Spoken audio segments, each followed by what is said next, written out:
मैं आऊँगा नहीं मैं उनका पड़ेगा।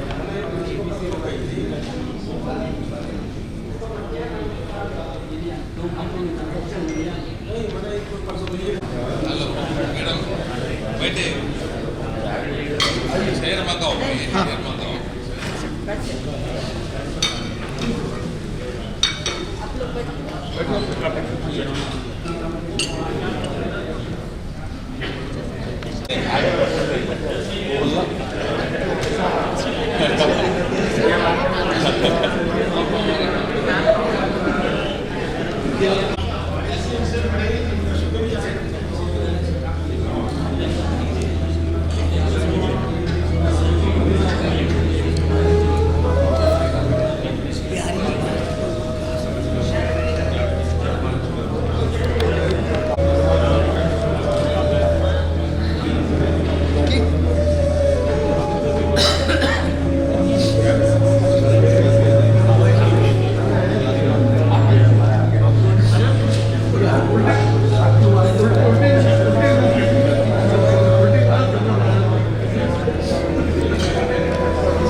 डॉक्टर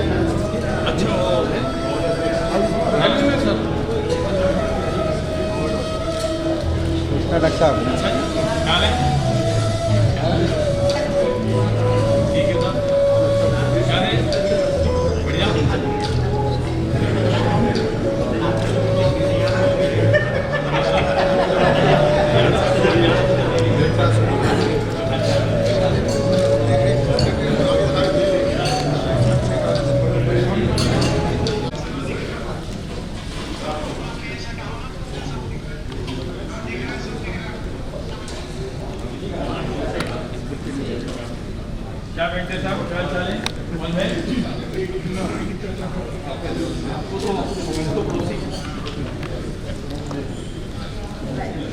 दीपक जी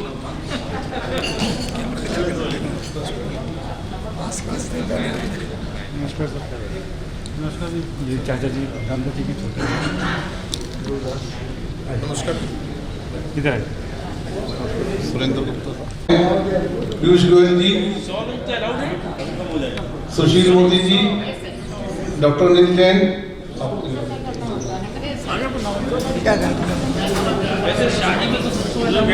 सभी बंधु से निवेदन अपनी अपनी सीट पर बैठ जाए।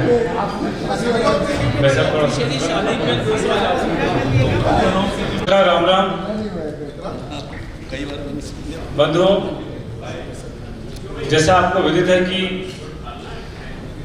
हमारे भारत सरकार के माननीय मंत्री जी पीयूष जी पधार गए हैं, माननीय सांसदगण भी आ गए हैं और विधिवत कार्यक्रम शुरू करना चाह रहे हैं जल्दी से, क्योंकि श्री पीयूष जी के घर पे एक डिनर जिन्होंने एमपीज को बुला रखा है और बड़े मुश्किल से एक उनका प्रेम था, स्नेह था संगठन के प्रति, समाज के प्रति, उन्होंने समय निकाल करके आए हैं।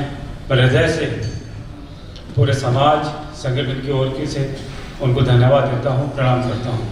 माननीय पीयूष जी के लिए जोर से ताली बजाकर स्वागत।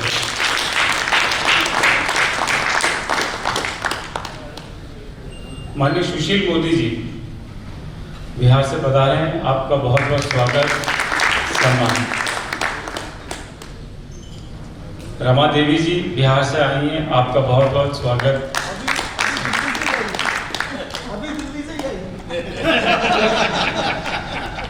बिल पास कर। भाई साहब आप होस्ट हैं, मेरे पास और इधर आओ। आप होस्ट हो, आप मेरे पास इधर आओ, मेरे पास आप होस्ट इधर आओ।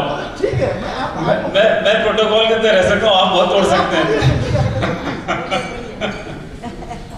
ये नहीं कहेंगे बिल पास बिल पास करा के आइए। पहन के रखा करो।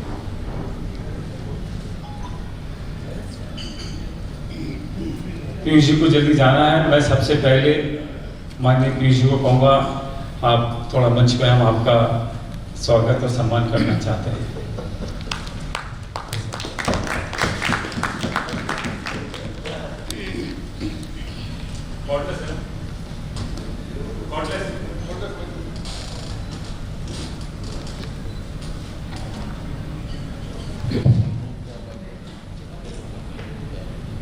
संस्था के हमारे जॉइंट सेक्रेटरी राजीव मित्तल जी,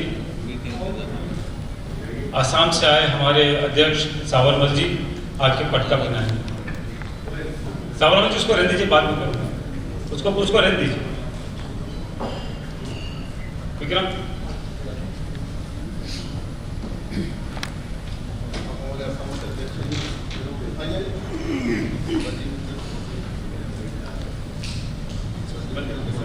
शांति शांति।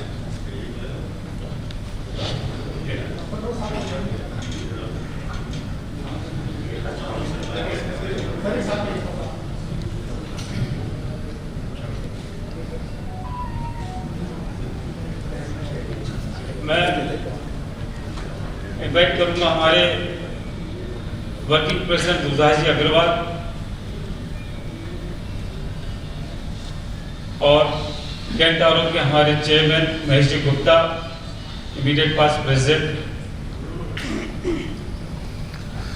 वो आसाम वाला था ना, आसाम वाले दिनों में से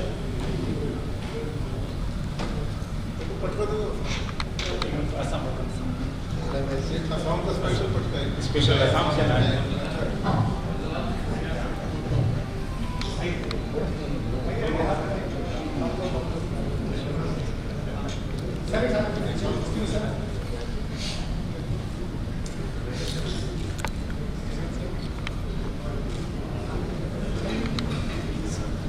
सम्मान के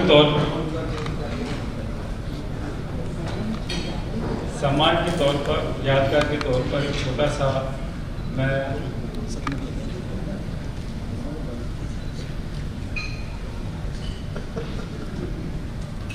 बिना समय नष्ट किए मैं सीधा पॉइंट पे आता हूँ।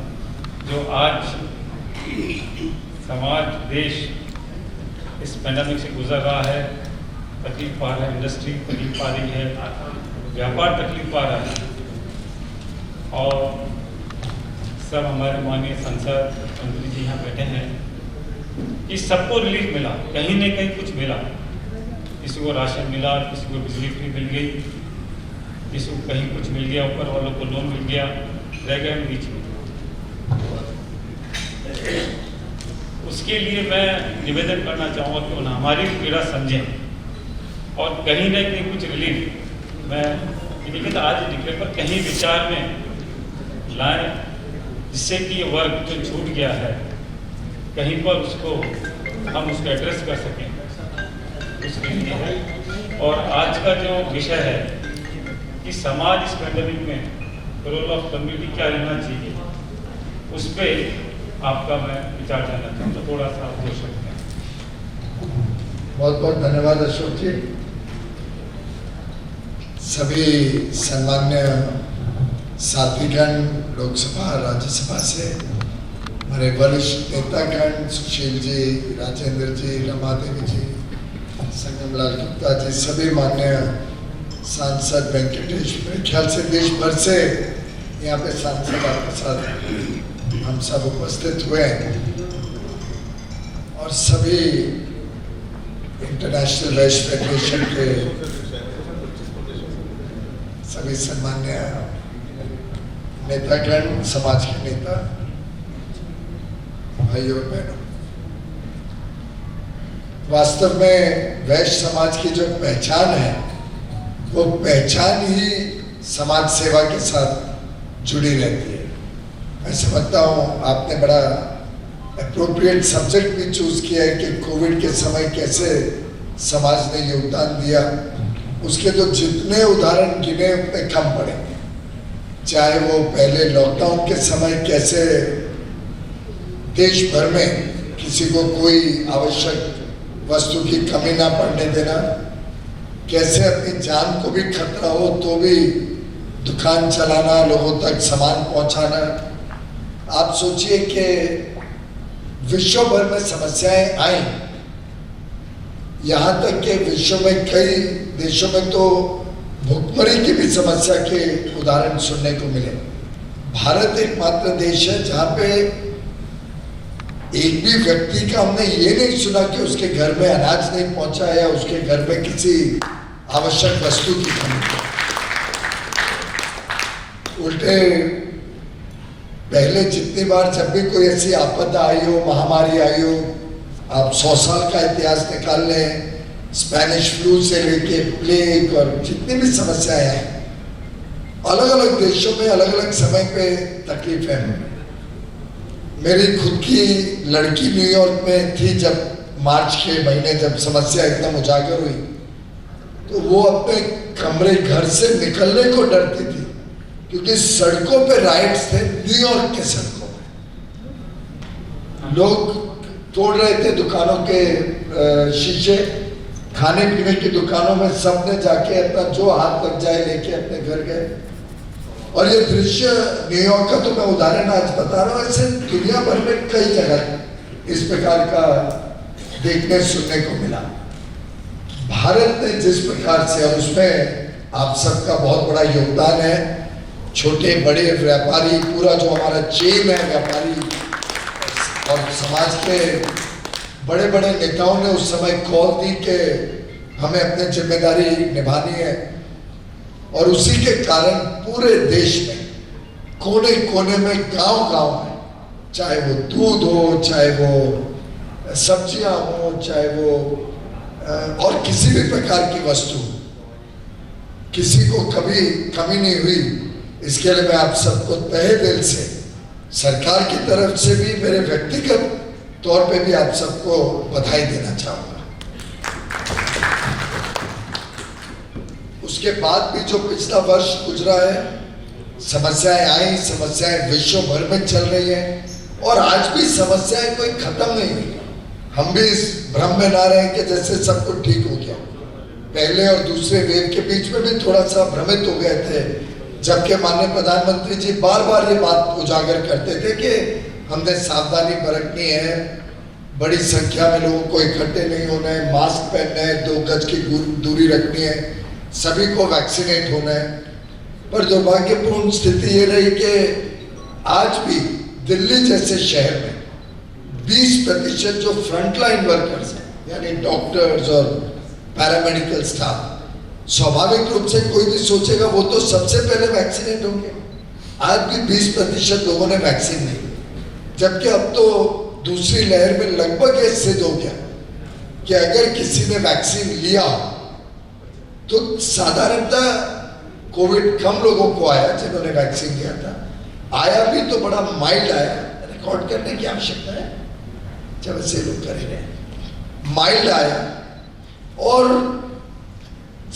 ज्यादा करके वो हल्के में निकल गया, उनको इतनी तकलीफ नहीं हुई जितने कई और केसेस बिगड़े। तो ये देखते हुए मुझे लगता है वैक्सीनेशन पे हमने जो जोर दिया है उसमें समाज ने भी जिस प्रकार से देश भर में अलग अलग जगह वैक्सीनेशन कैंप्स चलाए हैं, फ्री में कैंप्स चलाए, CSR में कई लोगों ने कैंप्स चलाए, उसके लिए भी मैं आपको बधाई दूंगा। और आज विश्व में सबसे बड़ा आंकड़ा, चाइना के आंकड़े तो किसको पता नहीं चलते, इसलिए उसके बारे में हम कुछ बता नहीं सकते, पर जो देश अपनी बड़े पारदर्शिता से सब सूचनाएं देते हैं उसमें भारत का आंकड़ा सबसे बड़ा है। भी हमारी जनसंख्या बड़ी है तो स्वाभाविक रूप से परसेंटेज टर्म्स में अभी समय लगेगा। जिस स्पीड पे वैक्सीनेशन हो रहा है, 13.5 करोड़ वैक्सीन सिर्फ जुलाई अकेले में 13.5 करोड़, और आखिरी दिन 31 तारीख को तो 85 लाख से भी ऊपर एक दिन के अंदर। एक प्रकार से देश की क्षमता भी इसमें तैयार होते जा रही है। और पूरी महामारी के दौरान जिस प्रकार से पूरा देश एकजुट होकर इसमें लड़ा, जरूर थोड़े एबरेशंस रहे या थोड़े कुछ प्रदेशों ने, कुछ राजनीतिक दलों ने इसमें राजनीति करने की कोशिश की, पर ठीक है, हम अब उसके बारे में चर्चा करने का कोई मतलब नहीं है। साधारणतः अगर आप देखो तो पूरे देश ने एकजुट होकर इस महामारी का सामना करा।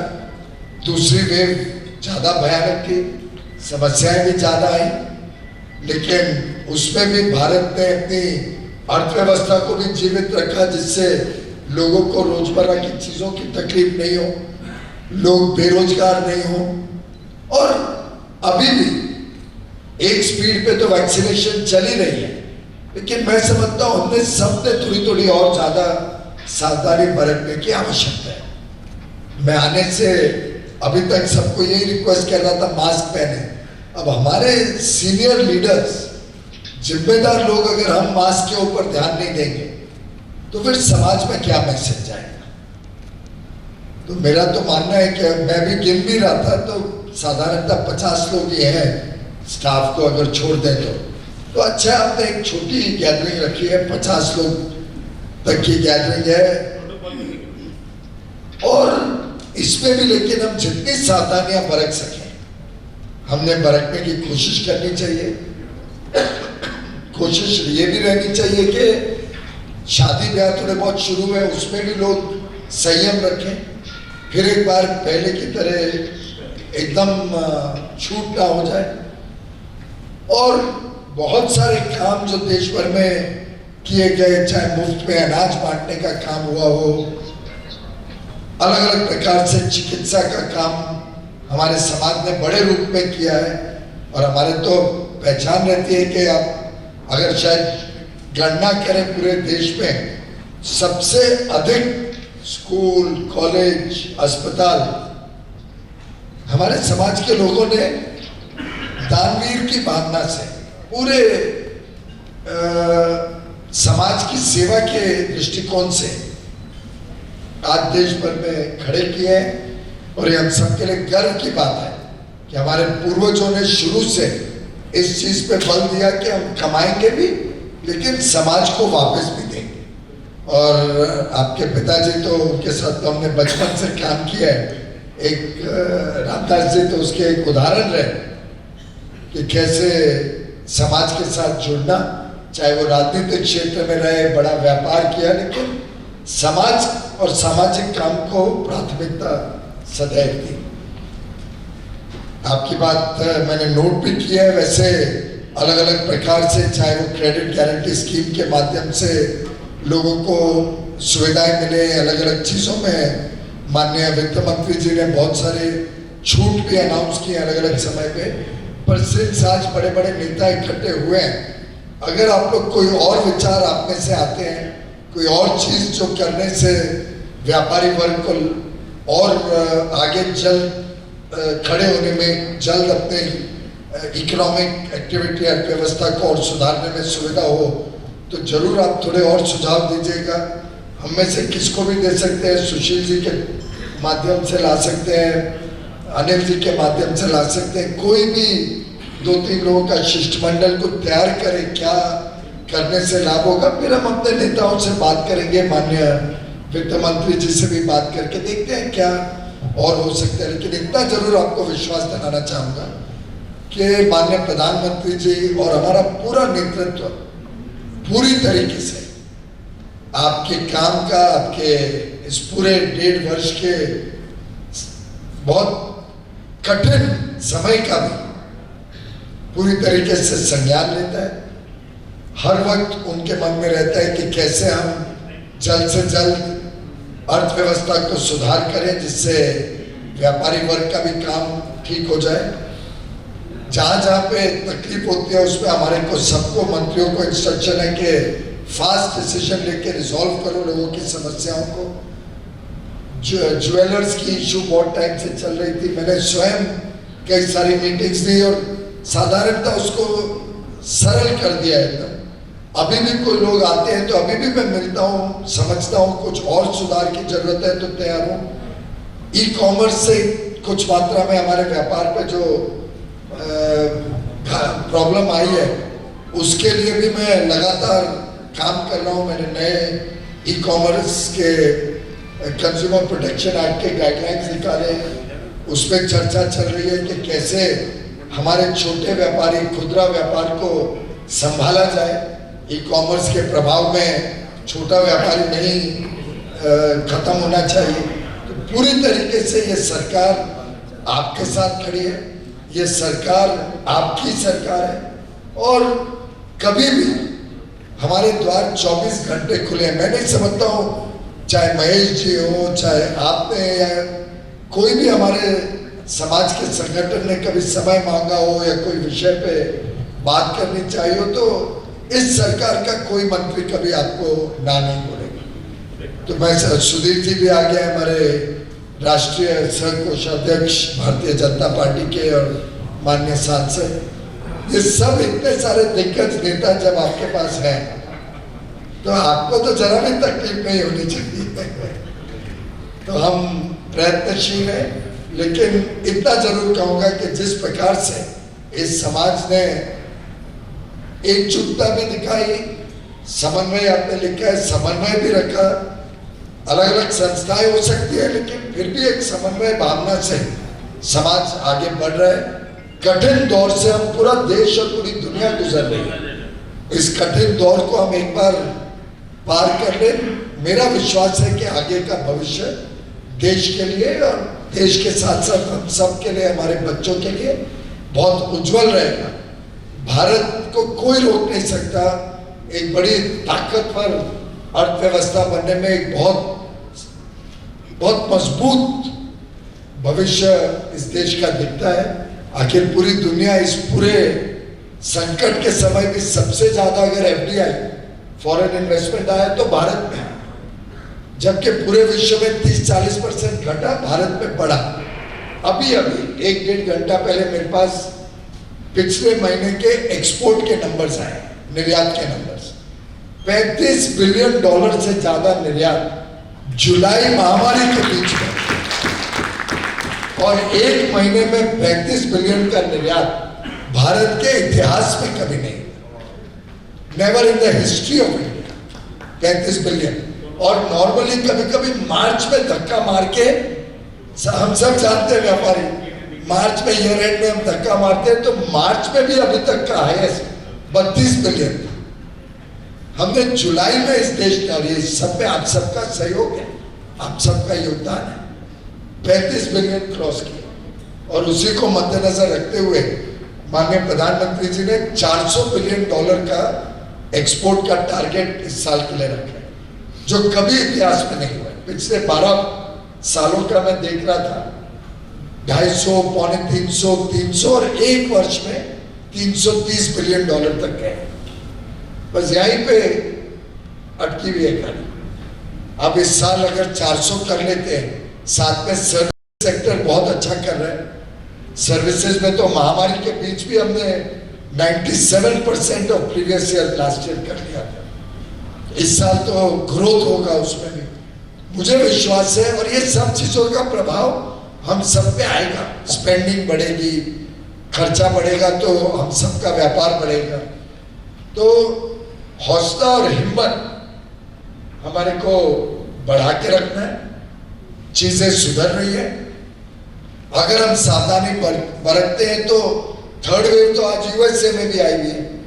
आपने देखे होंगे आंकड़े, यूएसए में 1 लाख का आंकड़ा हो गया, वो हमारे से 1/4 उनकी जनसंख्या है, पर मृत्यु नहीं हो रही है लोगों की, क्योंकि वैक्सीनेशन लोगों ने अधिक बड़े अच्छे रूप में लगा दिया। और जब डेटा स्टडी कर रहे हैं तो 1 लाख अधिकांश सदर्न यूएसए में है, जहां वैक्सीनेशन लोग लेने से हिचकिचा रहे।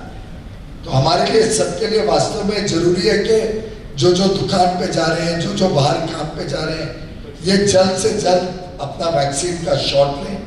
लगभग 15 करोड़ के करीब अगस्त में भी होंगे, शायद उससे ज्यादा ही होंगे। और करते करते दिसंबर तक इतनी बड़ी संख्या में ये देश वैक्सीनेट हो जाएगा कि हमारा कॉन्फिडेंस है कि कोई नया म्यूटेंट ना है जो ये वैक्सीन को भी न्यूट्रलाइज कर दे, तो उसकी समस्या अलग से देखनी पड़ेगी। पर अदरवाइज साधारणतः देश सही दिशा में चल रहा है।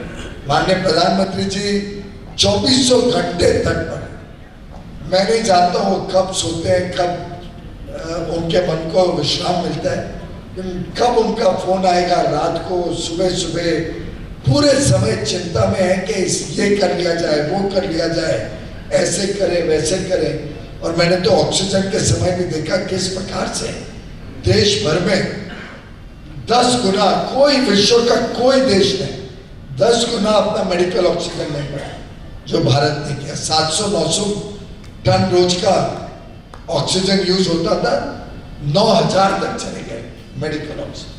पर फिर भी पूरे देश में, आखिर आप सोचिए, लाखों लोग देश भर में ऑक्सीजन का इस्तेमाल कर रहे हैं।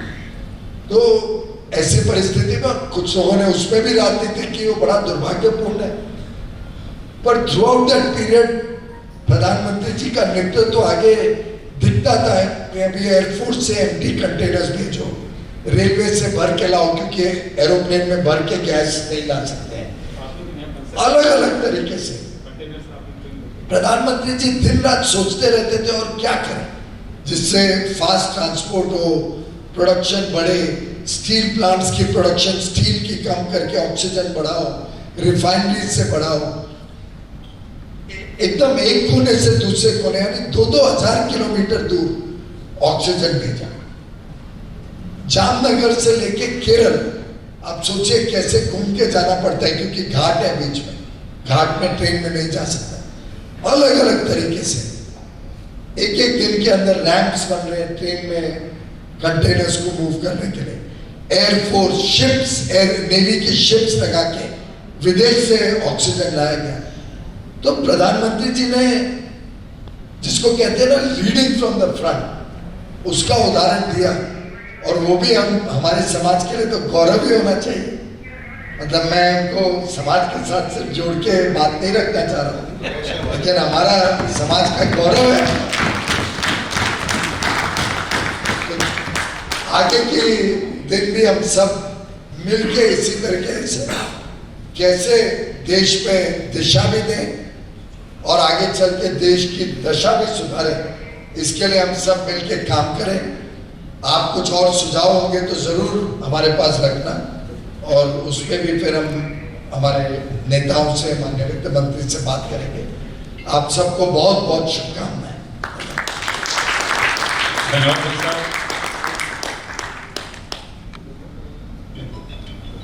एक मिनट वैसा मैं छोटी सी बात, आप पधारे, बहुत बहुत धन्यवाद आपका। और कुछ दिनों पहले मैं डेलीगेशन आपको दूंगा, सोलर पैनल्स वाले हैं, क्योंकि इम्पोर्ट ड्यूटी जो चाइना से आ रही थी, इमीडिएट हमारे पास जो रिप्रेजेंटेशन आया था, सोलर पैनल जो चाइना से इम्पोर्ट होते थे उसकी ड्यूटी 29 तारीख को ख़त्म हो गई। उसको एक्सटेंशन करने के लिए कि इसको जो इम्पोर्ट ड्यूटी है या एंटी डंपिंग ड्यूटी है उसका एक्सटेंशन करा जाए, उसके लिए वो लोग कुछ समय चाहते थे। मैं समझ कि आपके पास जरूर लाऊंगा। आप आए, बहुत बहुत धन्यवाद। Thanks lot. नमस्कार।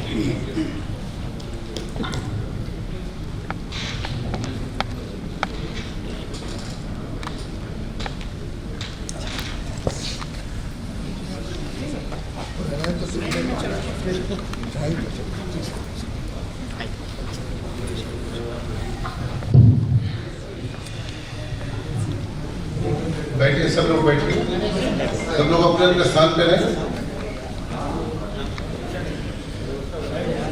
सबसे निवेदन अपने स्थान पे बैठे रहें। पवन जिंदल जी भी पधारे, उनका स्वागत है बहुत बहुत।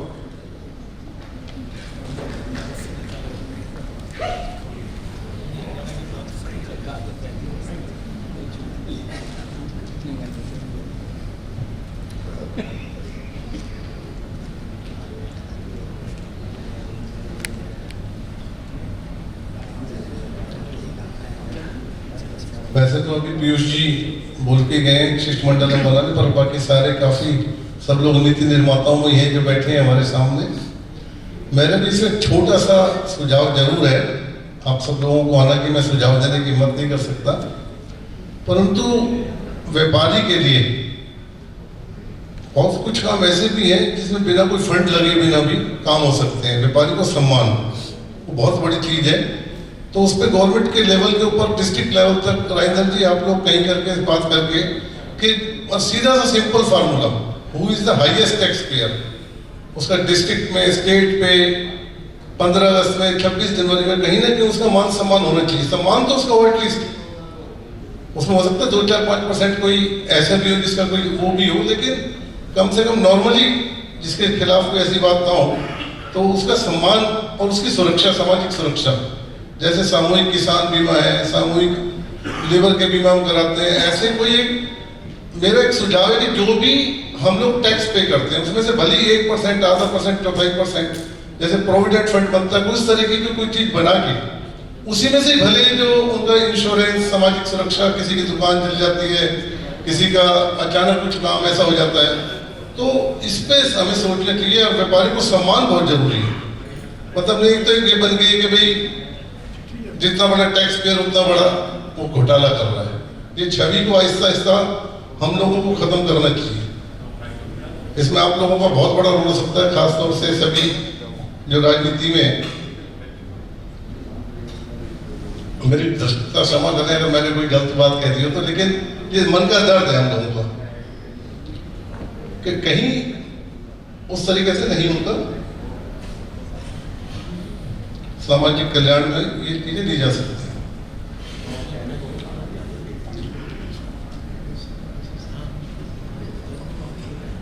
आज की हमारी मीटिंग भाई राजेंद्र अग्रवाल जी ने होस्ट किया, तो मैं चाहता हूँ आप आए सर, थोड़ा सा कुछ थोड़ा और प्रकाश डालें। आइए आइए राजेंद्र जी।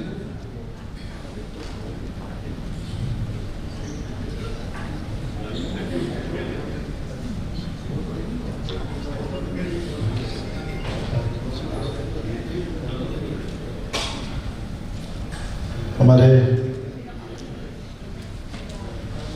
आदरणीय सुशील मोदी जी, डॉक्टर अनिल जैन जी, हमारे आदरणीय रमा जी,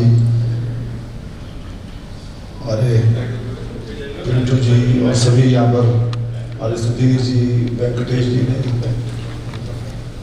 और एक बात हमारे स्पीकर महोदय पधारे हैं, उनका जरा कर्तव्य ध्वनि से स्वागत किया जाए।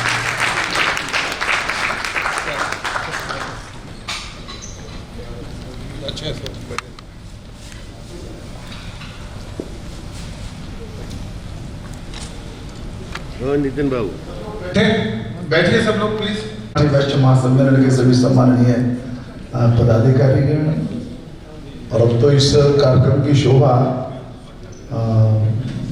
कई गुना बढ़ गई है। हमारे लोकसभा के सम्माननीय अध्यक्ष महोदय पधारे हैं। मैं कुछ विशेष नहीं कहना चाहता हूँ। अभी जिस बात का जिक्र सुरेंद्र जी कर रहे थे, मैं खाली इतना ही जरूर कहूँगा कि देश की आज़ादी के बाद से जो सरकारें आई, उनका रुझान थोड़ा वामपंथी था, और वामपंथी रुझान के अंदर उद्यमी को, व्यवसायी को जिस नज़र से देखा जाता है, हम जानते हैं, मैं उदाहरण दिया करता हूँ बहुत बार, इस प्रकार का साहित्य में रचा गया, इस प्रकार का रंगमंच भी इसी भाषा को बोलता था, और सिनेमा के अंदर भी सोखी लाला, माने वो हमारा एक प्रतिनिधि बना दिया गया है।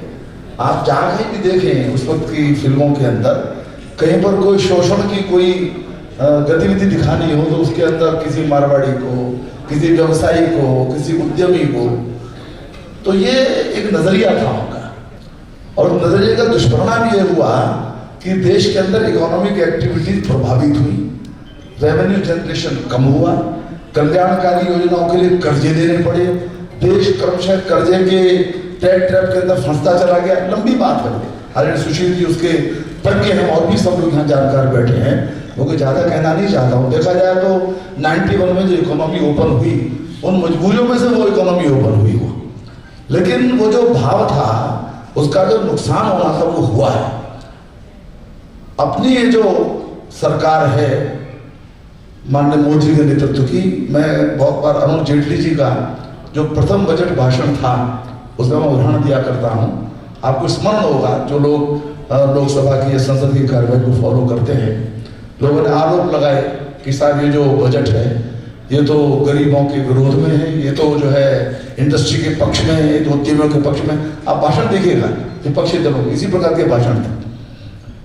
तो जब अरुण जेटली ने उसका उत्तर दिया तो सामान्यतः क्या होता था, ऐसे आरोप लगते थे और उत्तर देते समय वो सफाई देता था वित्त मंत्री कि नहीं नहीं नहीं नहीं, हम तो जो है बिल्कुल प्रो इंडस्ट्री नहीं है, हम तो सब प्रो पुअर है, ऐसे तर्क देता था।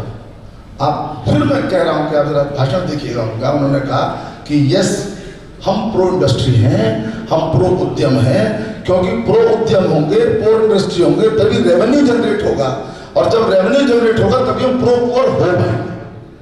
अप्रोच का बड़ा भारी फर्क है, लेकिन लीजेसी इतनी लंबी है, लीजेसी का प्रभाव इतना गहरा है कि आज भी बहुत स्थानों पर हमारे व्यवसायी को, अभी आज मैं पीयूष जी जिस बात का जिक्र कर रहे थे, चाहे उत्पादन हो और चाहे सप्लाई हो, कोरोना के इस महासंकट के अंदर हमने अपने धर्म का बड़ी निष्ठा के साथ पालन किया है, परंतु उस प्रकार की चीजें बदलेंगी, धीरे धीरे बदलेंगी। मैं इतना कह सकता हूं कि जो सरकार, the government of the day, उसकी सोच ये है कि जब तक उद्यमी को सम्मान नहीं होगा तब तक देश की सामर्थ्य नहीं बढ़ेगी, और इसी लाइन ऑफ, इसी दिशा के साथ वो चल रही है। आपकी जो तकलीफ है, ये हम सबकी तकलीफ है, और जो आपने सुझाव दिए हैं, मैं तो होस्ट हूँ, तो मैं कोई उत्तर देने के लिए नहीं खड़ा हुआ हूँ, और कोई विषय ही मेरे पास नहीं था। आपने पीयूष जी सारी बातें कह करके गए, तो मैंने सोचा कि इसी विषय को मैं भी ले लेता हूँ।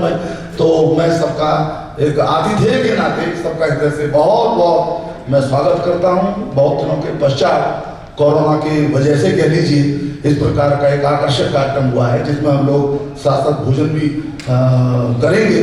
मैं आयोजकों को भी सबको बहुत धन्यवाद देता हूँ। सबका पुनः बहुत बहुत आदरणीय बिरला साहब का जो पधारे, अभी पीयूष जी आकर के गए हैं, सबका, सुशील जी का, सभी का मैं बहुत बहुत हृदय से सम्मान करते हुए अपनी बात समाप्त करता हूँ। धन्यवाद।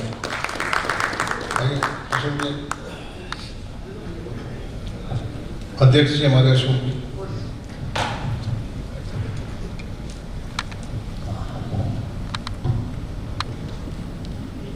आदरणीय लोकसभा स्पीकर, हमारे बड़े भाई ओम जी बिरला भाई साहब को नमस्कार, प्रणाम।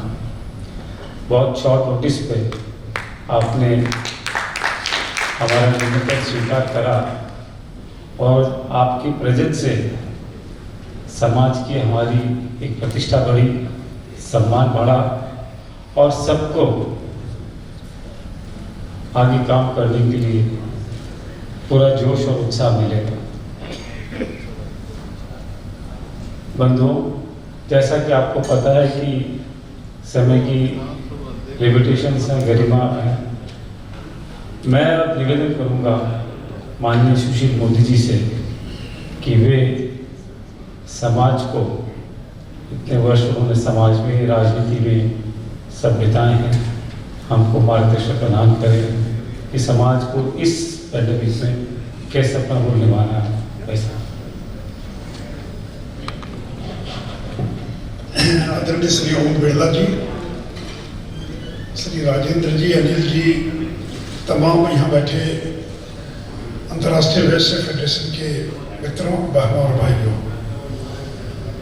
मित्रों, पीयूष गोयल जी ने विस्तार से सारी बातों को बताया है, और अभी ओम बिरला जी भी हम लोगों को संबोधित करने वाले हैं। तो मित्रों, जो बातें बतानी वो सारी बातें बता चुके, मैं केवल एक दो बातों का जिक्र करना चाहूँगा।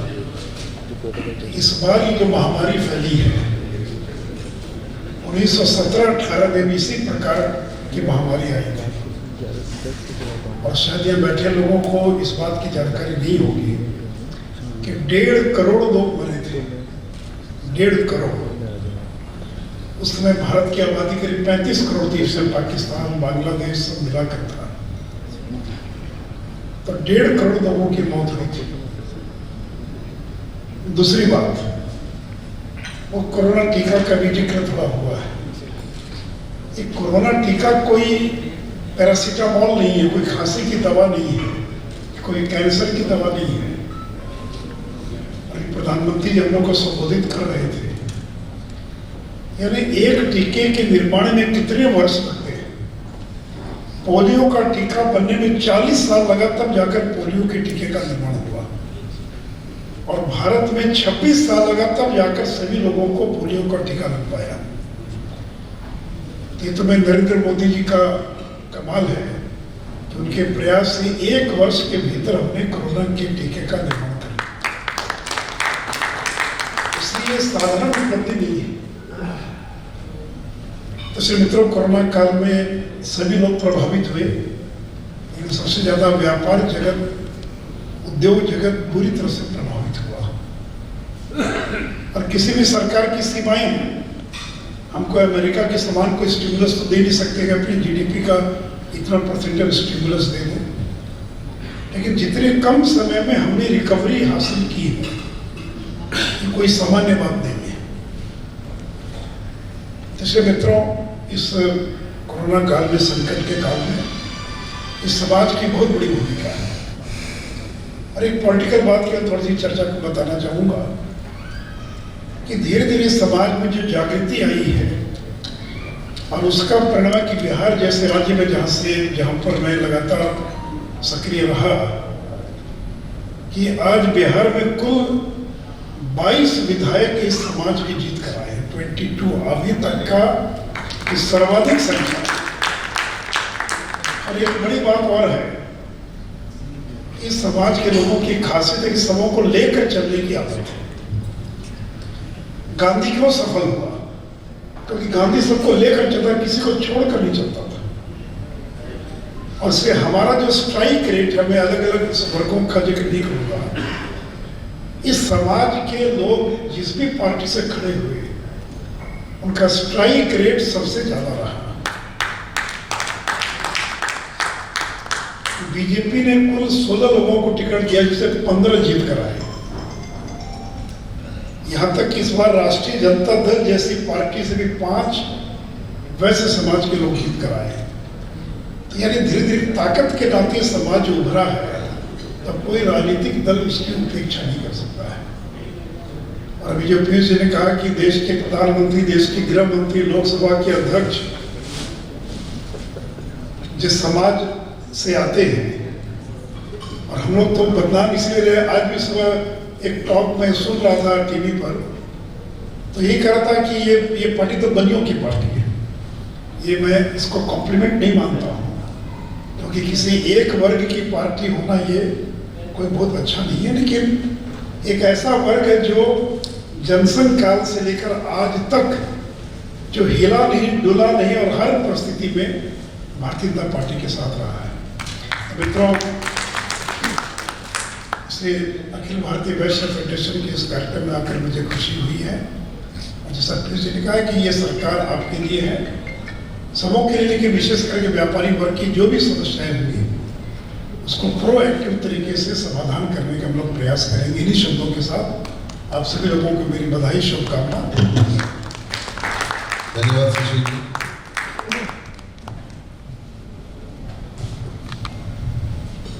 ऐसा बहुत बहुत धन्यवाद आपका। और मैं स्वागत करूँगा हमारे पवन जिंदल जी, हरियाणा से पधारे, गुड़गांव से हैं। वैसा बहुत बहुत श्री रूंगटा जी, एक्स चेयरमैन सेल पधारे, आपका भी बहुत स्वागत है। डार्सल लॉजिस्टिक्स के चेयरमैन के अग्रवाल जी, आपका भी स्वागत है। हमारे आज विशिष्ट अतिथियों में हैं। इसी कड़ी में आगे बढ़ते हुए, जैसा कि कहा मोदी जी ने, समाज में चेतना आई है, सब कुछ आई है। हमारे डॉक्टर अनिल जैन साहब यहाँ बैठे हैं, दिल्ली यूपी से संबंधित रखते हैं। राजेंद्र अग्रवाल जी यूपी से संबंधित रखते हैं। माननीय सांसद और जो यूपी से संबंधित रखते हैं। मेरा निवेदन ये है कि ये जो भावना जैसे कि बिहार में थी कि हमारे समाज के लोगों को कुछ शक्ति मिली, संख्या बढ़ी, वैसा ही कुछ आने वाले यूपी के इलेक्शन में भी हमारे समाज के लोगों को प्रायोरिटी मिले, जो आपके हाथ में है। और मैं निश्चय कहता हूँ पूरे देश से समाज उनको जिताने में लगेगा। और जरूर, जैसा आपने कहा, स्ट्राइक रेट बहुत अच्छी थी और मैं श्योर करता हूँ उनकी स्ट्राइक रेट 100% रहेगी। मैं इन्वाइट करूँगा, आमंत्रित करूँगा डॉक्टर अनिल जैन जी से, वे अपना आशीर्वाद वचन दें।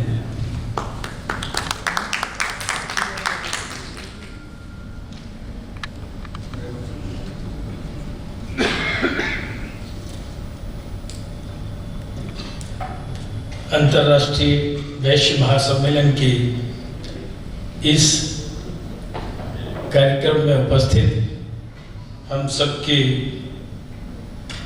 सम्मान पुरुष, लोकसभा के स्पीकर आदरणीय ओम बिरला जी,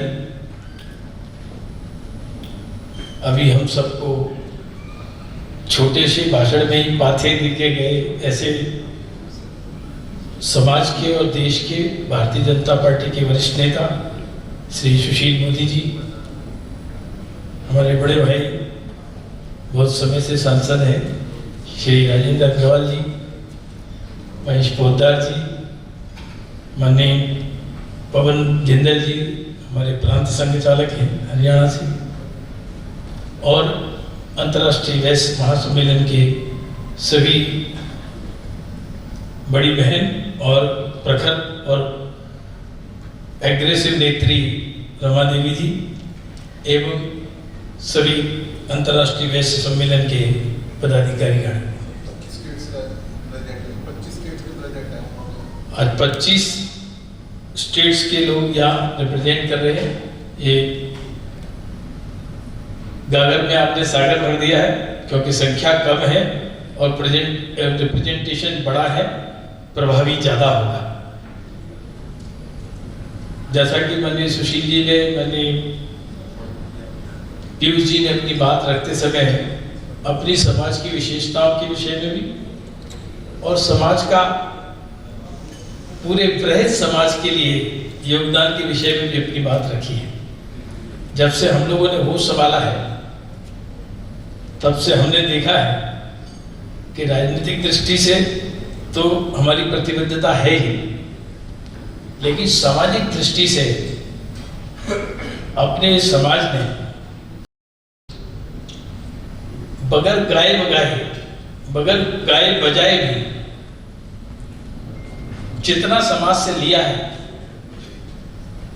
उतना नहीं तो समाज को देने की बहुत कोशिश की है।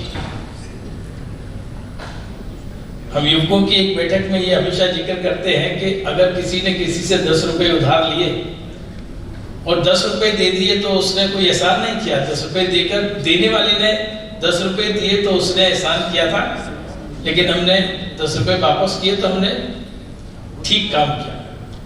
यही स्थिति समाज की है।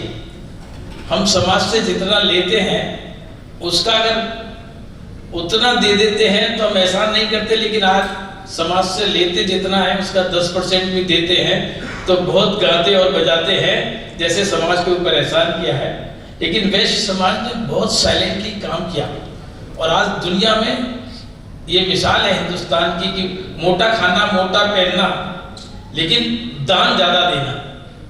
देश में एक समय ऐसा था जब से हम लोग होश संभाला है कि धर्मशालाएं, प्याऊ, अस्पताल, विद्यालय, शिक्षा और स्वास्थ्य देने का बहुत बड़ा काम हमारे समाज ने किया है।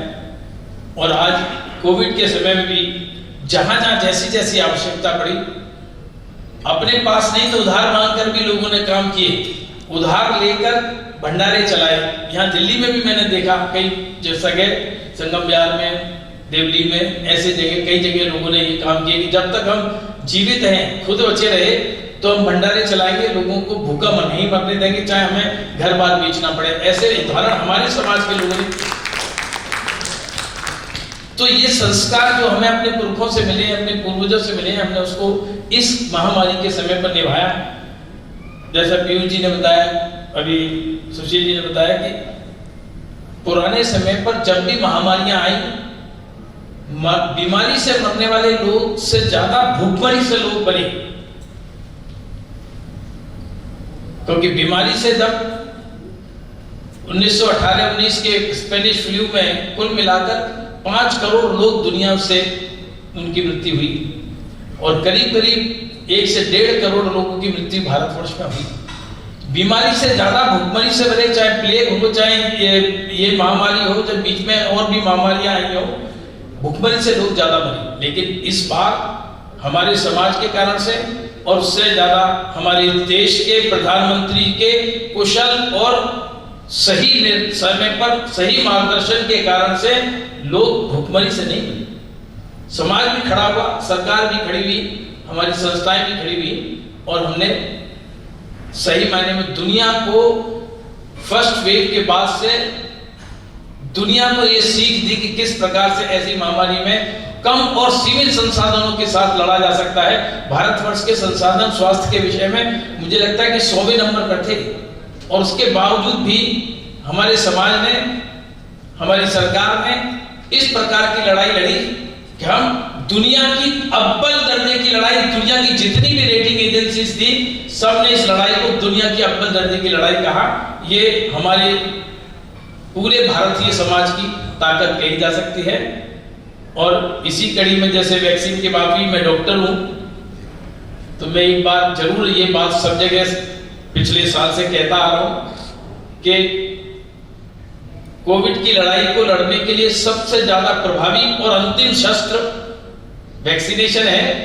इसलिए हम सब जहां जहां हैं वैक्सीनेशन में अपना योगदान जरूर दें, अवेयरनेस कराने में, लगवाने में, लोगों को मोटिवेट करने में, क्योंकि वैक्सीनेशन और कोविड एप्रोप्रिएट बिहेवियर दो ही चीज हमको बचा सकती है। कोई दवाई अभी तक फुल प्रूफ इजाद नहीं हुई है, डॉक्टर लोग भी अभी इसको समझने की कोशिश कर रहे हैं। इसलिए मेरा निवेदन है कि वैक्सीनेशन और कोविड एप्रोप्रिएट बिहेवियर अर्थात मास्क, डिस्टेंसिंग, सैनिटाइजेशन और वैक्सीनेशन, और सरकारों के स्तर पर टेस्ट, ट्रेस एंड ट्रीट, साथ में वैक्सीनेशन, ये काम करते रहें, करवाते रहें। बाकी जितनी बात समाज की तरफ से सरकार के लिए जो अशोक जी ने बात रखी है, पीयूष जी ने भी नोट की है, सुशील जी ने भी उसके बारे में जिक्र किया है, और हम सब सांसद मिलकर उस विषय में क्या कर सकते हैं। अगर हमारे पास कुछ निश्चित आपका कोई फ्रेमवर्क, स्ट्रक्चर्ड कोई सजेशंस आते हैं तो हम जरूर उचित फोरम पर उठाने की कोशिश करेंगे। और समाज ने, ये समाज कभी इस हाथ ऐसे रहा ही नहीं है, इसलिए समाज को डिमांड करने में कभी कभी हमको लगता है कि हम क्यों कर रहे हैं। हम हमेशा ऐसे ही रहे हैं, भगवान हमको ऐसे ही रखे, कभी ऐसी स्थिति ना आए, यही मेरी भगवान से प्रार्थना है। बहुत बहुत धन्यवाद, बहुत बहुत शुभकामनाएं। धन्यवाद डॉक्टर साहब। हमारे बीच में डॉक्टर सुशील गुप्ता जी भी पधारे, राज्यसभा से सांसद, उनका बहुत बहुत स्वागत है।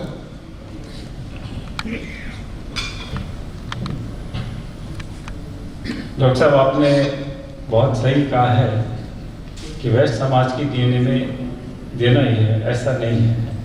मैंने जब पीयूष जी से चर्चा की अपने समस्याओं के समाज की, तो बड़ा मन में संकोच हो रहा था कि मैं क्या बोलूँ मैं, और समाज की कुछ समस्याएं थी, इसलिए रखना बहुत ज़रूरी था, रखा मैंने। और मुझे बहुत खुशी कि आपने बड़े पॉजिटिव रूप में उसको ग्रहण किया और आगे उस पर बात बढ़ेगी। हमारे बीच में हमारी सांसद श्रीमती रमा देवी जी हैं, हमारे संगठन से रामदास जी के समय से इसके साथ जुड़ी हुई हैं, संघर्ष किया है, संगठन को जमाया है। मोदी जी जानते हैं बिहार के अंदर किस तरह से वैश्य समाज की लड़ाई लड़ी है, तो दो शब्द अपने कहें। माननीय रमा देवी जी।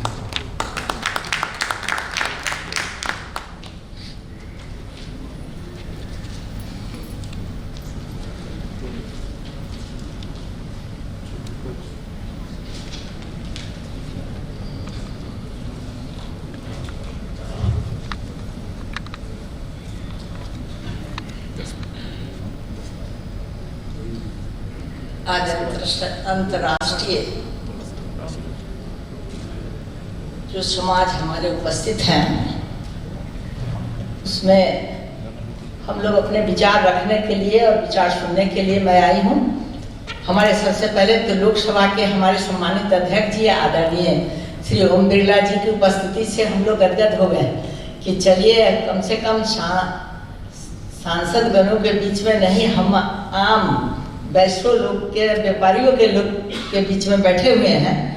और हमारे आदरणीय सुशील मोदी जी उपस्थित हैं, हमारे आदरणीय डॉक्टर अनिल जैन जी, आदरणीय श्री राजेंद्र अग्रवाल जी, आदरणीय सुधीर गुप्ता जी, सुशील गुप्ता जी, श्री सुनील गुप्ता जी और सुनील कुमार पिंटू जी, महासम्मेलन के आयोजक श्री अशोक अग्रवाल जी, महासम्मेलन के नेतागण सुरेंद्र गुप्ता जी, सुभाष गुप्ता जी, श्री पवन जिंदल जी और महासम्मेलन के प्रदेश के अध्यक्ष पदाधिकारी एवं समाज के सभी वर्ग के लोगों को मैं हार्दिक स्वागत करती हूँ। आज हम लोग इकट्ठा होकर एक दूसरे के विचार को मैं सुन रही हूँ, और जो भी विचार अति उत्तम विचार है, जो हम समाजों में एक संस्कार देने का काम करते हैं, सहनशीलता रखने का काम करते हैं, एक दूसरे की मदद करने के काम करते हैं। आज देश के प्रति जो हम लोगों के भाव है वो बहुत ही मजबूत कड़ी के साथ हम अपने देश को ऊपर उठाने का काम किए हैं। और जब विपत्ति काल में हम लोग जिस स्थिति में मदद की एक भाव था कि कैसे लोगों को बचाया जाए, जिसमें हमारे माननीय प्रधानमंत्री जी जिस व्यवस्था में लगे और इतना तेजी से उनका विचार आया, उनका काम आया, उनका सोच आया, उनकी मेहनत आई। आज भी लोग सराह रहा है हर जगह कि कैसे इतना सोचते हैं, कैसे इस तरह का काम करते हैं। हम लोग को बहुत गर्व होता है कि हम लोग इस समाज को ऊपर करने के लिए हम लोगों के दिल में जो आकांक्षा है, इच्छा है, वो हमेशा बरकरार रहे। और देश को क्या चाहिए, देश को हम लोग मजबूती देने के लिए, अगर ये समाज देश को चलाने के लिए सबसे अहम भूमिका निभाती है। अगर व्यापारी वैश्य नहीं रहे तो देश से हिल जाएगा। लेकिन हम लोग हमेशा से देश के लिए सोचते हैं, एक एक लोग के लिए सोचते हैं, कहाँ पर क्या करना है, कैसे करना है, कौन आदमी गिरा है, किसके गरीब परिवार में कैसे जी रहा है, उसके बच्चे कैसे अनाथ हो गए हैं, उसको भी बहुत आदमी ने गोद लिया है। और सरकार के तरफ से भी ऐसे लोगों को सहारा देने के लिए आगे बढ़ चढ़कर ये भाव दिया गया है। हम इसी के साथ आप सबों का समय कम लेंगे। हमारे बहुत अच्छे से जैन साहब ने बोले, मोदी जी बोले, पीयूष गोयल जी तो पूरा इतिहास का पन्ना रख दिए। तो हम समझते हैं कि अब सुनना चाहेंगे कि और कोई कुछ अपने विचार को रखे। और हम चाहते हैं कि हमारा इसी तरह हमारा समुदाय एक दूसरे का सहयोग करते रहे। इसी में अंदर की आत्मा को बहुत मजबूती मिलती है। आप सबों को बहुत बहुत धन्यवाद। जय हिंद, जय भारत। अध्यक्ष नहीं ठीक, आपके आगे बैठने में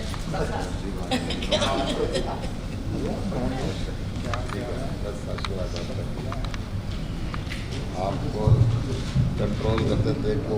धन्यवाद बहन जी, रमा देवी जी। आपने जो समाज की सबकी बात कही, वो आप ग्रासरूट से 30 वर्षों से जुड़े हुए हैं, वो आपके मन के भाव थे।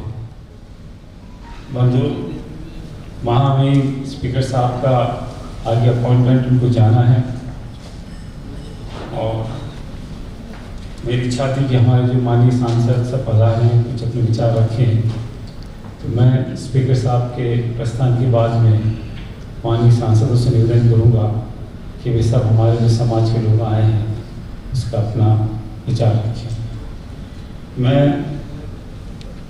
आगे बढ़ने से पहले धन्यवाद देना चाहूँगा श्री राजेंद्र जी अग्रवाल, श्री अनिल अग्रवाल जी, टीजी वेंकटेश जी, जिन्होंने हमको प्रेरणा दी कि प्रोग्राम से आयोजन करा जाए। उनका तहे दिल से धन्यवाद देता हूँ। जोरदार ताली बजा के हमारे तीनों सांसदों का सम्मान करें। मैं धन्यवाद देना चाहता हूँ सुदीप गुप्ता जी। इम्पोर्टेंट मीटिंग होने के बावजूद बैठक थी, उन्होंने कहा था पर मुझे वो पधारे। श्रीमती रमा देवी जी, संगम राम गुप्ता जी, सुशील कुमार पिंटू जी, इनसे मेरी बिहार बात हुई थी और उन्होंने कहा कि मैं जरूर प्रोग्राम में पहुंचूंगा। और बहुत बहुत धन्यवाद भाई साहब आपका। उन्होंने मैंने फ़ोन किया कि प्रोग्राम में थे और दोबारा प्रोग्राम के बाद में फ़ोन आया और कहा कि आप निश्चिंत रहो, मैं प्रोग्राम में आऊँगा, मुझे भी अच्छा लगेगा समाज के सब लोगों से मिल करके। बहुत धन्यवाद भाई साहब आपका। श्री सुभाष बेरिया जी आए थे, वो भी एक डिनर था पीयूष गोयल जी के वहाँ चले गए हैं। डॉक्टर नील अग्रवाल जी हमारे साथ थे, उन्होंने 5000 वचन दिया। टीजी वेंकटेश हमारे IPF के एडवाइजरी बोर्ड के चेयरमैन हैं। महेश पोदार जी रांची से, हमारे बड़े भाई साहब, समय समय में इनको फ़ोन करके, और रांची में कोई समस्या होती है, झारखंड में समस्या होती है, कोविड के समय में मैंने काफ़ी भाई साहब को क्या कहना चाहिए सहयोग मिला, उनका आशीर्वाद मिला। और बहुत उन्होंने आगे बढ़ के आउट ऑफ वे जाके लोगों को फ़ोन करके और बहुत उन्होंने सहयोग दिया। श्री सुशील कुमार गुप्ता जी, हंसमुख चेहरा, हमेशा तैयार समाज के काम के लिए 24/7। इनकी सबसे खास बात है 24 समाज के काम के लिए तैयार हूँ मैं। बाकी राजनीति अपनी जगह है, पर समाज का काम एकदम दृढ़ता के साथ में बिल्कुल। सुशील कुमार मोदी जी, आदरणीय सुशील कुमार मोदी जी, आपका बहुत बहुत आभार। आपने मेरे पिताजी रामदास जी के साथ में बिहार में और बीजेपी जनसंघ के समय से काफ़ी संघर्ष के साथ काम किया। नरेश बंसल जी, वो भी शायद मीटिंग में चले गए हैं, उन सबका बहुत स्वागत है। समय की गरिमा रखते हुए और समाज के सब लोगों की इच्छा है, माँ मही और बिरला जी स्पीकर लोकसभा आए हैं, वो प्रस्थान करें उससे पहले उनको सम्मान करके हम सम्मानित होना चाहते हैं। मैं निवेदन करूंगा माननीय श्री ओम बिरला जी से वो मंच में सामने आए, जिससे कि हम लोग उनका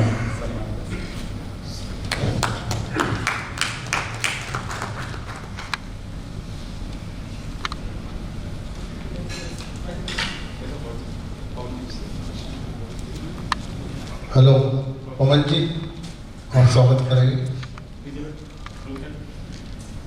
रूमटा क्या भाई,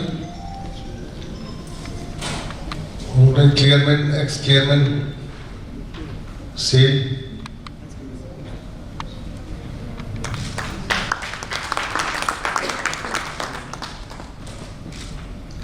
आसान से विशेष हमारा लोग लिखे हैं पटका। सामरवल जी, असम पे गमछा बड़ा फेमस है। हिमाचल की टोपी है।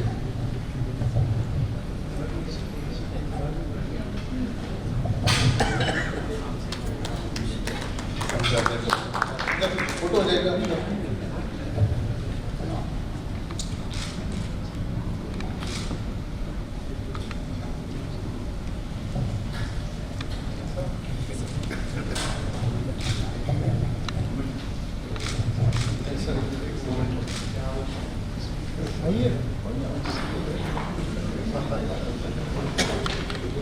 करेंगे मुझे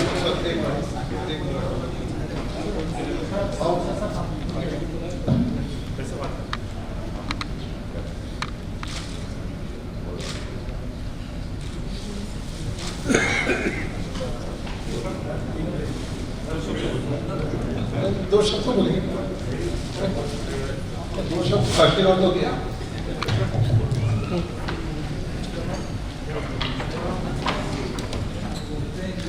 शांति का आशीर्वाद नहीं बिल्कुल। अरे साहब,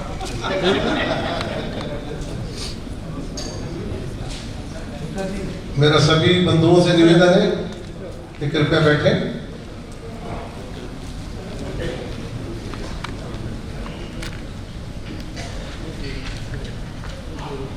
और हमारे बीच में अब मैं चाहता हूँ थोड़ा थोड़ा हमारे को गाइडेंस और आशीर्वचन के रूप में सभी हमारे एमपीज थोड़ा थोड़ा हमें आशीर्वचन दे। तो पहले सबसे पहले सुशील भाई हमारे बीच में आए हैं। आज मेरा बड़ा पुराना सुशील जी से 30-40 साल पुराना संबंध है और मेरे बड़े भाई हैं। मैं चाहता हूँ आपका आशीर्वचन दें।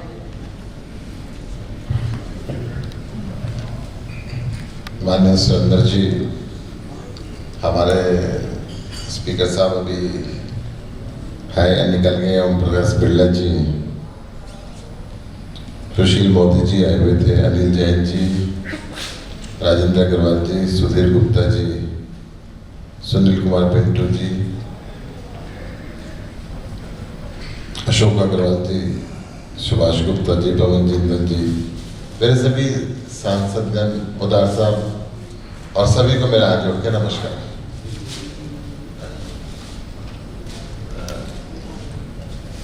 मैं एक बात बता दूं जी, मैं पहले वैश्य हूं, बाद में सांसद हूं और अपने समाज की बात करता जरूर हूं। अनिल जी चले गए, अभी ऐसे करने का मौका भी जब भी आएगा जब हमारे पास पावर होगी। धीरे धीरे हमारी संख्या मंत्रालयों में से घटती जा रही है। मैंने संसद के अंदर भी बोला था, अब हमारा कुल मिला के एक मंत्री बचा, उससे भी रेल मंत्रालय छीन लिया। पूरे देश ने रेल मंत्रालय की तारीफ की। किस लिए छीन लिया? डॉक्टर हर्षवर्धन वैश्य थे, डॉक्टर थे, देश पूरी दुनिया में क्रेडिट लेता कि कोविड में हमने बहुत अच्छा काम किया, तो उसका इनाम हमारी बिरादरी को दिया क्या? थोड़ा सा बोलना पड़ेगा सभी को। मैं ये कह रहा हूँ, बिना रोए तो माँ भी दूध नहीं पिलाती। मेरे पड़ोस में हरियाणा एक भी मंत्री नहीं है मरियों का। सारा अग्रवाल वहां से निकले।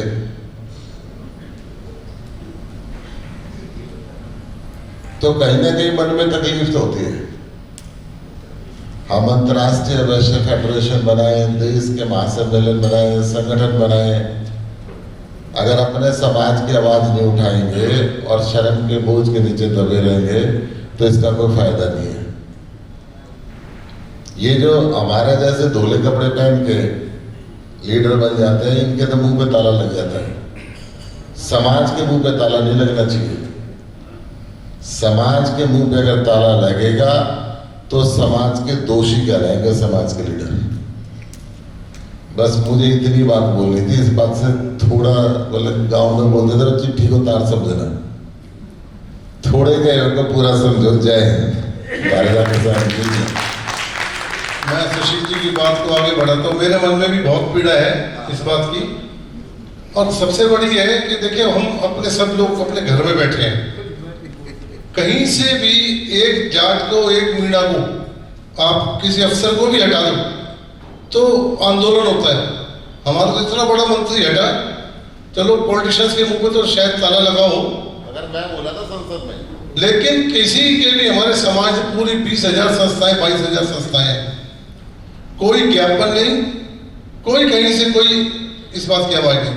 आप एक मीणा को अफसर को राजस्थान में हटा दो, क्या सड़कें नहीं बैठ जाएंगे लोग? तो हमें वो भाव तो लाना पड़ेगा कहीं ना कहीं। परंतु आज हमें आपसे सुनना है, राजीव जी भी हमारे बीच में प्रखर वक्ता है। मैं चाहूँगा आप भी दो शब्द आए, आप बड़े प्रखर, मैंने आपको कई बार सुना सर, आइए तो आते सभी आए, आओ 2 मिनट आ जाओ। अरे सर आओ सर, आप आइए सर, अभी आ रहे अध्यक्ष आ रहे, जब तक मैं तो स्टेपनी वाला काम कर रहा हूँ सर। आइए अभी कर रहे हैं, बस खत्म कर रहे हैं।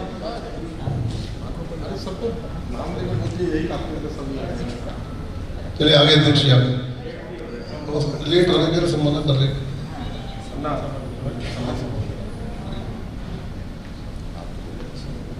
को बुलाओ। मैं तो बोला पदार साहब आइए। मैं तो सबको निमंत्रण करूँ, अपने मन के शब्द आपके, आप लोगों से तो हमें प्रेरणा मिलेगी जी। मैं तो पवन जी से भी कह रहा हूँ, पवन जी भी 2 शब्द।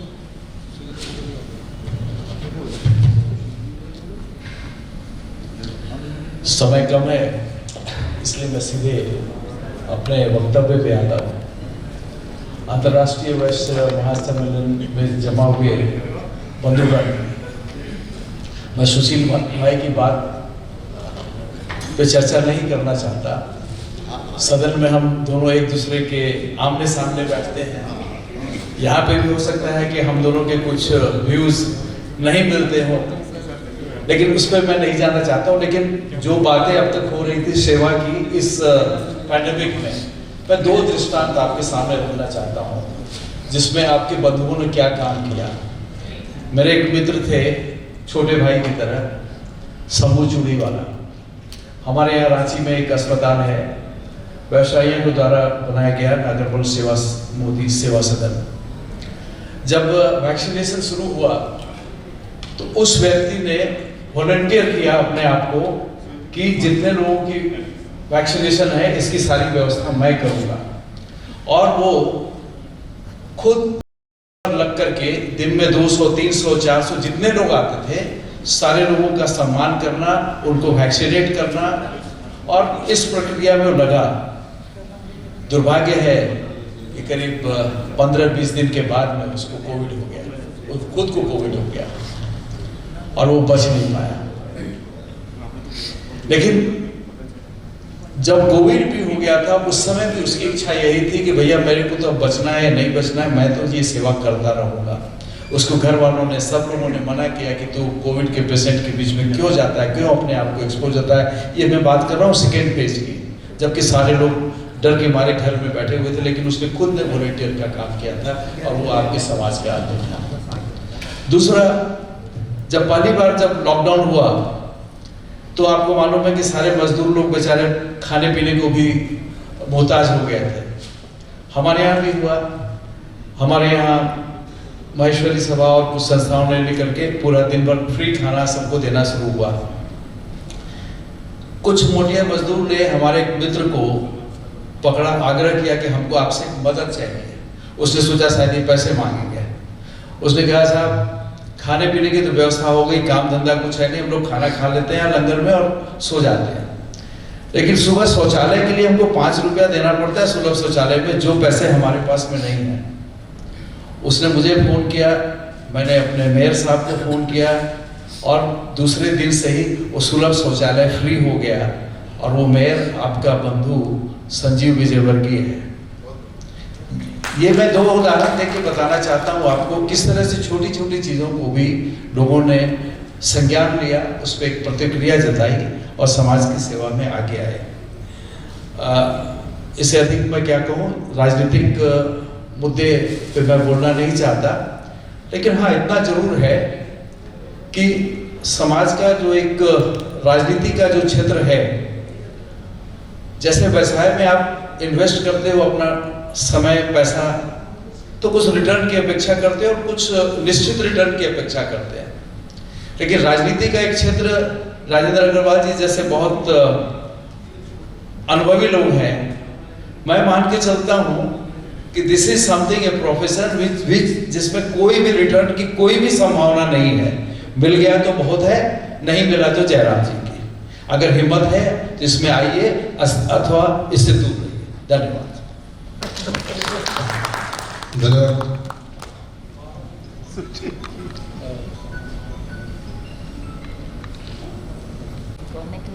हमारे माननीय सांसद सुधीर जी और गड्डू जी कुछ कहना चाहेंगे, नहीं तो मैं सब तो बात आ सुधीर जी आप।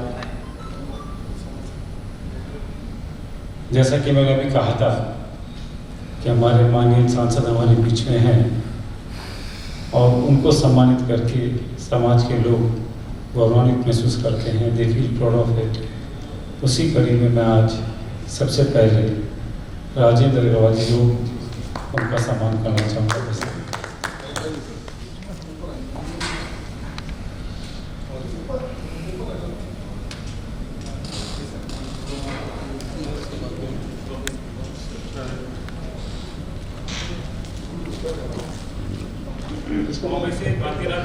कांतिलाल मेहता जी, नागपुर से हमारे जयप्रकाश गुप्ता जी, जयप्रकाश गुप्ता जी,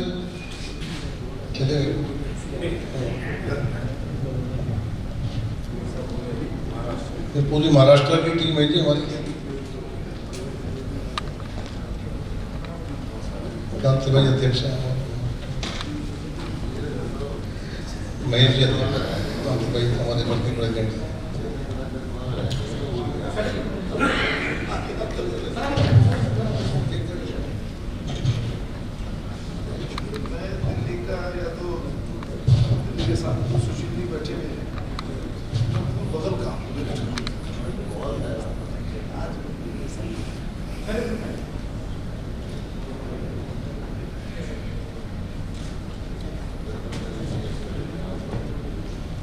देने के लिए मैं इन्वाइट करूंगा बिहार के अध्यक्ष डॉक्टर जगन्नाथ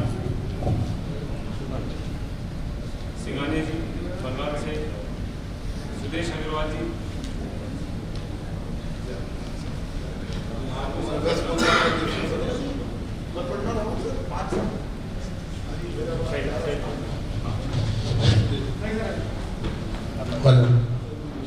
सुदेश जी हमारे वेस्ट बंगाल के अध्यक्ष हैं, जगन्नाथ जी बिहार के अध्यक्ष हैं।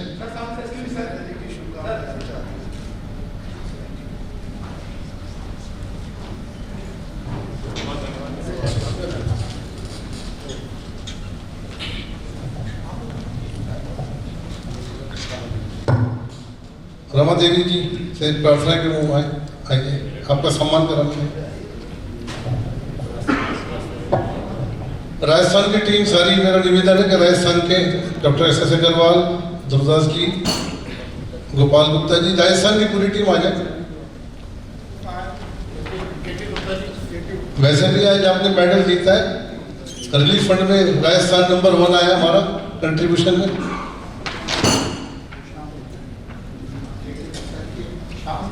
के गुप्ता जी,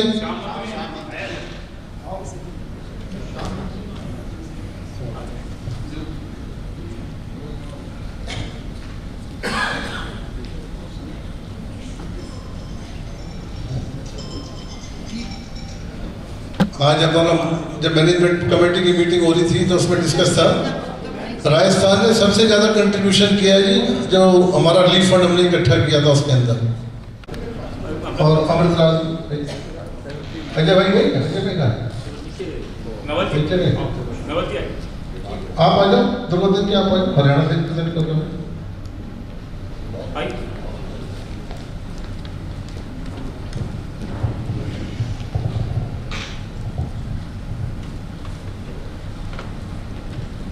आई मैम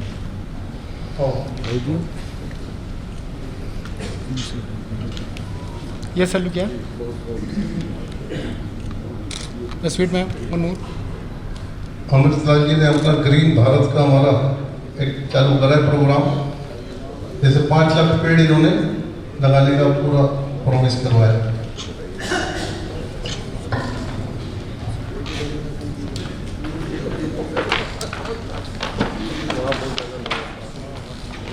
सुनील कुमार पिंटू जी से निवेदन है वो आप आए।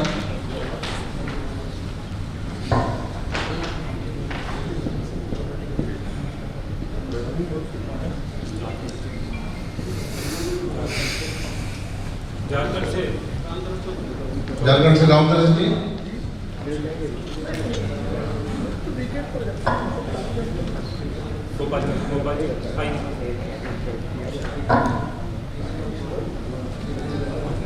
के अग्रवाल जी आप आए।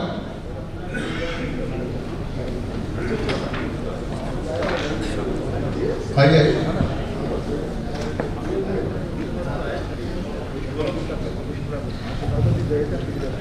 ठीक है, जो जाटसल ग्रुप के चेयरमैन है और अग्रवा मेडिकल कॉलेज के वाइस प्रेसिडेंट है, बहुत एक्टिवली काम कर रहे हैं वहाँ पे। ऐसा ना जी यहाँ पे आप भी आइए सर, आइए ठीक है। अभी कैंसर यूनिट के प्रयासों से कैंसर यूनिट 35-40 करोड़ रुपए अजंता वाले फार्मा वाले लगा रहे हैं वहाँ पे अग्रवा में।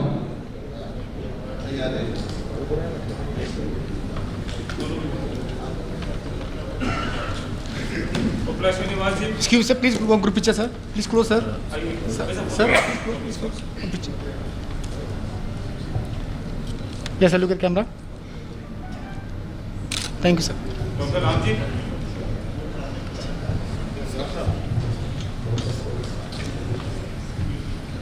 दिनेश जी, दिनेश जी आओ। हमारे भैया कोष अध्यक्ष तो आपके ट्रेजरर साहब, बिल तो आपसे ही पास करवाना है। आइए आइए सर, आप हमारे आंध्र के अध्यक्ष हैं, आप हमारे working president Kumar Srinivas.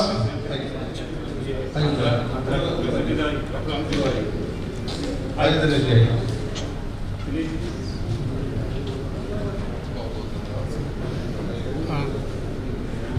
Sir आप yes sir, yes ready, thank you sir. Ready अबे रेडी होती तो लेडीज नहीं डैडी सुदेश गुप्ता जी, पानी प्रकाश। एसएमसी से महेश गुप्ता जी, हमारे आज बेंगलोर से आए विपिन जी, विपिन अग्रवाल जी, आपके साथ मित्तल जी आए, Ravi Kumar ji,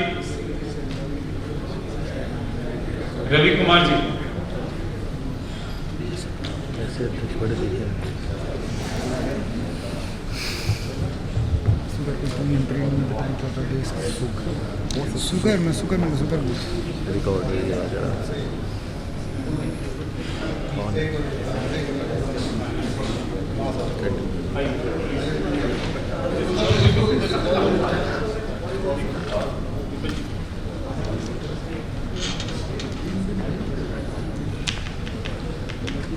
please excuse sir, please one group picture sir.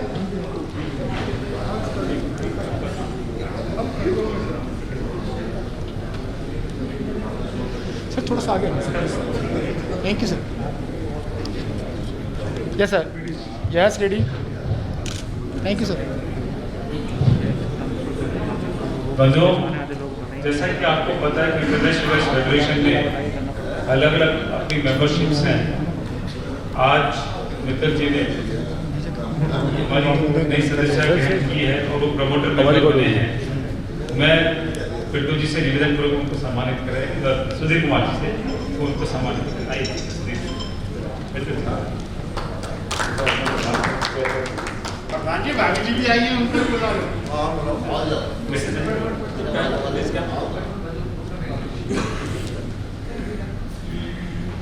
नारी शक्ति के बिना तो कुछ हो ही नहीं सकता। सपोर्ट की वजह से आज हम ये हैं।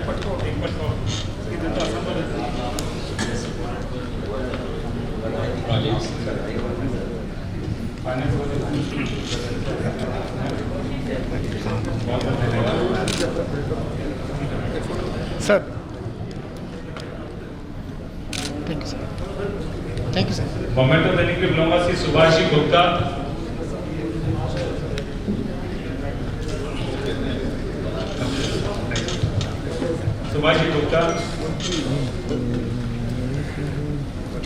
राजीव जी है क्या? राजीव फोटोग्राफर छुप गए आप?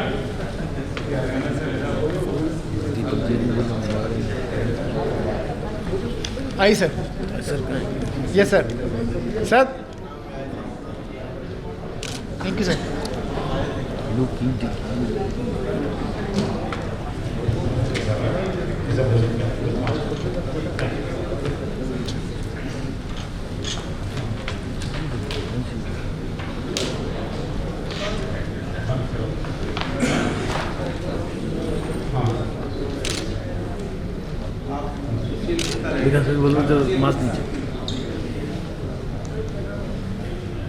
सुशील जी भाई साहब, मैं निवेदन करूंगा आप मंच पे आए। सुभाष जी गुप्ता आपके पुराने सहयोगी, हॉस्पिटल से साथ साथ काम करते आ रहे हैं, वो आप पटका पहनाएंगे। तो सुभाष जी गुप्ता हमारे नए पैटर्न मेंबर बने, आप दोनों आए प्लीज। लक्ष्मी नारायण जी और पटेलवाल जी सर थोड़ा सेंटर में अपने दोनों नए पैटर्न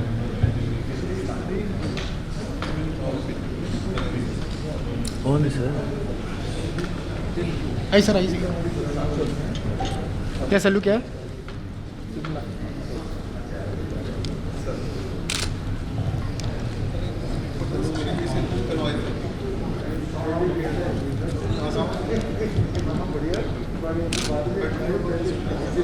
हाँ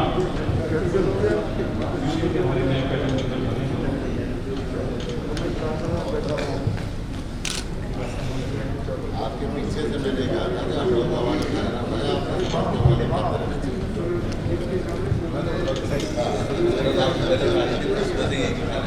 हमारे असम के अध्यक्ष साबरमती जी ने भी पैटर्न मेंबर बनने की सहमति दी। आप मंच पर आए। असम वाले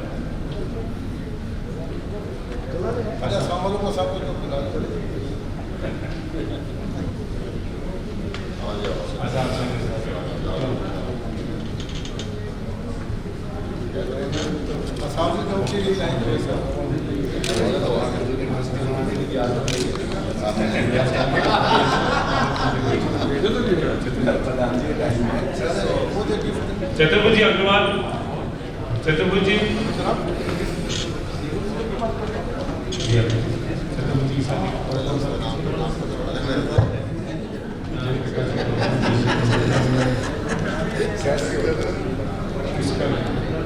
किसका रहेगा? चेन्नई से हमारे doctor Shankar Rao and Shishad Reddy, please.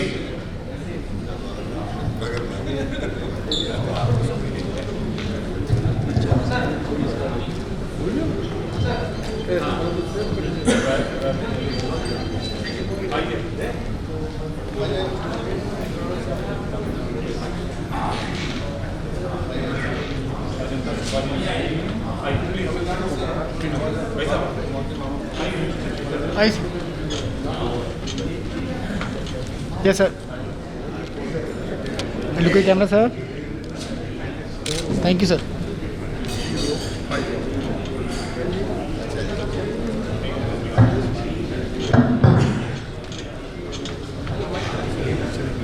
माननीय पवन चंद्र जी हमारे बीच में आए। वैसा वैसा आप हमारे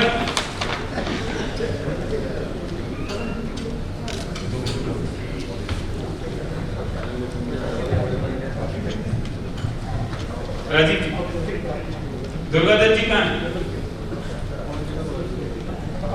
सभी कर सारे ग्रुप में ही।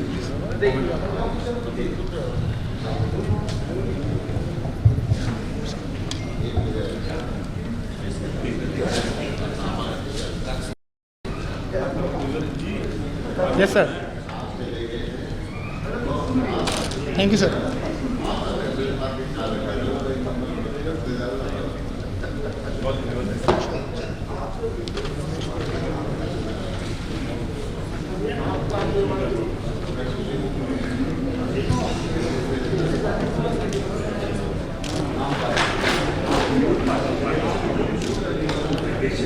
भाई जी पोदार साहब, भाई जी पोदार। लेह लद्दाख से राजेंद्र खंडेलवाल जी आए हैं।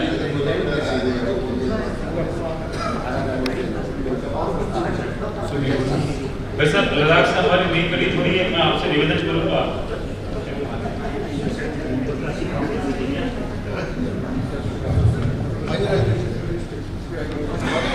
लद्दाख के अध्यक्ष हैं, अभी नई टीम बनी है। बहुत बढ़िया खंडेलवाल जी। अपने उसे लद्दाख से लेकर कोचिंग तक अच्छा लगा मेरे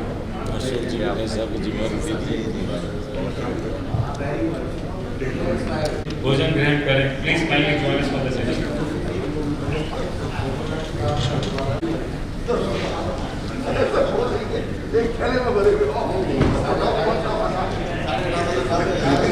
अब जो ये बनाई आपने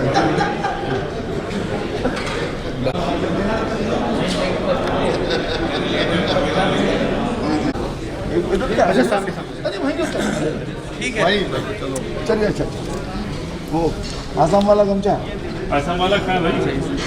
वो तो विशेष बात है। विपिन जी, हाँ अरे आप विकल जी,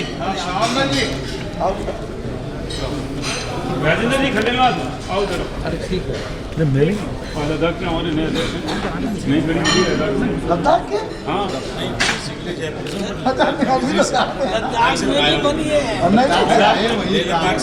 भी 15 दिन पहले गया था। मैं लद्दाख मैंने इनको पूछा, बोले जयपुर में 200 की। क्या आपका कार्यक्रम मिला था ना उसको कि मैं लद्दाख जा रहा हूँ अपने जी भैया।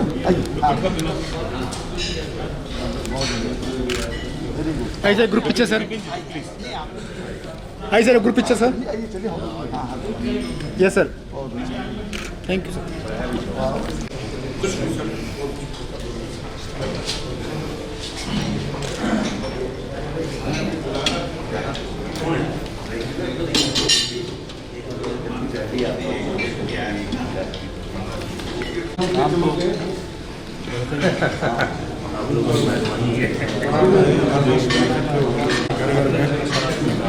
राजेश